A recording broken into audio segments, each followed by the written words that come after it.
It was mid-October 2018 when I was rushing to the vet with what I thought was already a corpse in the back of my car. We had all 4 windows wide open, and yet the smell of death was so penetrating that I found myself speeding as fast as I could, not just hoping to get there in time and maybe save her life, but hoping to escape that smell. She was rotting. Her belly was an infected open wound, and she was barely breathing. I will never forget the look on the surgeon's face when we put her on the examination table.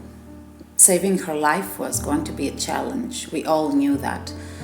And as she was preparing her for surgery, everything suddenly changed from fast forward to slow motion.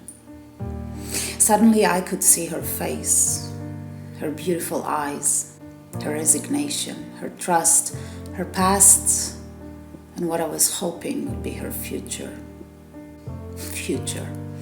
What kind of future would that be, with her breasts full of tumors, big and small, her belly wide open, since the biggest tumor had collapsed, exposing her to infection, and the time not in her favor either.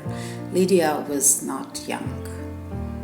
After a life of who knows what, she had been abandoned on the streets, in heat, with breast cancer, a broken pelvis, as we later discovered, and with no means of defending herself other than that light in her eyes and the softness of her soul. I came back home looking at the bed I had prepared for her, thinking I would have to put it away again. She wasn't coming back. Sooner or later, I would get a call from the clinic to go pick up her remains.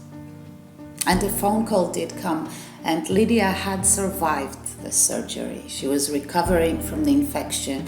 She was eating, she was alive, and she was ready to be discharged. The months following can only be described as a slow and painful marathon to make Lydia cancer-free.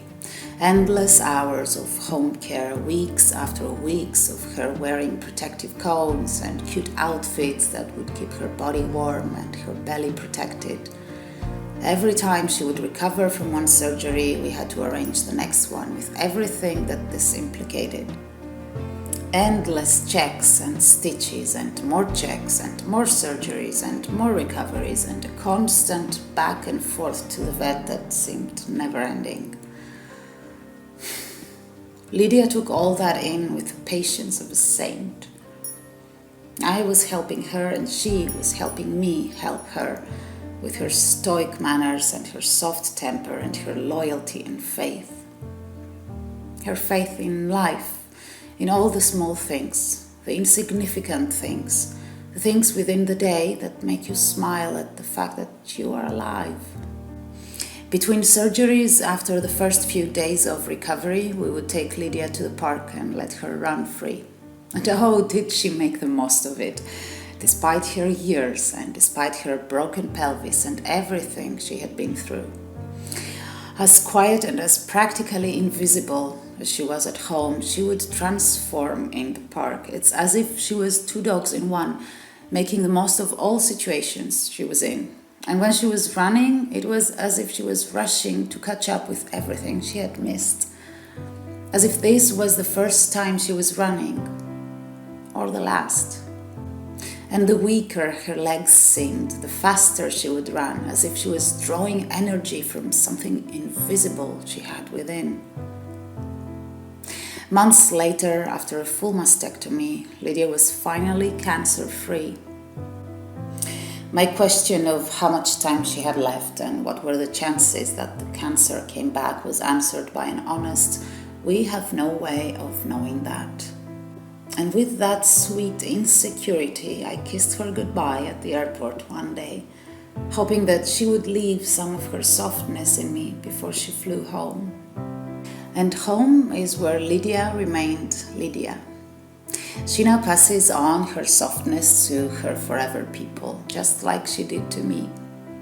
She sleeps soundly in her bed as if she hasn't got the slightest worry in the world, and she runs like crazy whenever she gets a chance.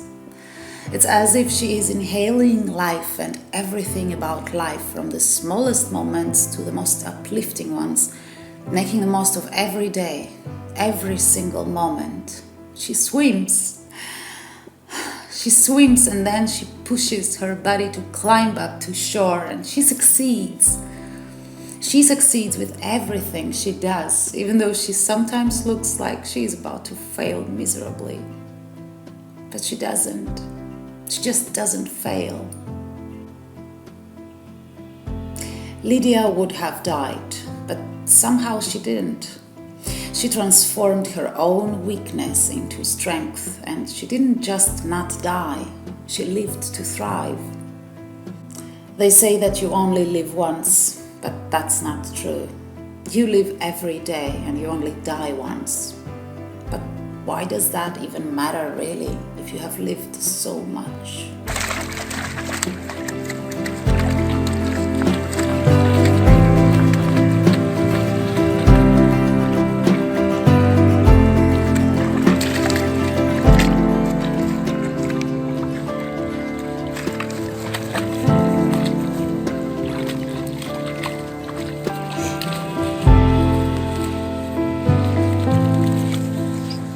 Klaar?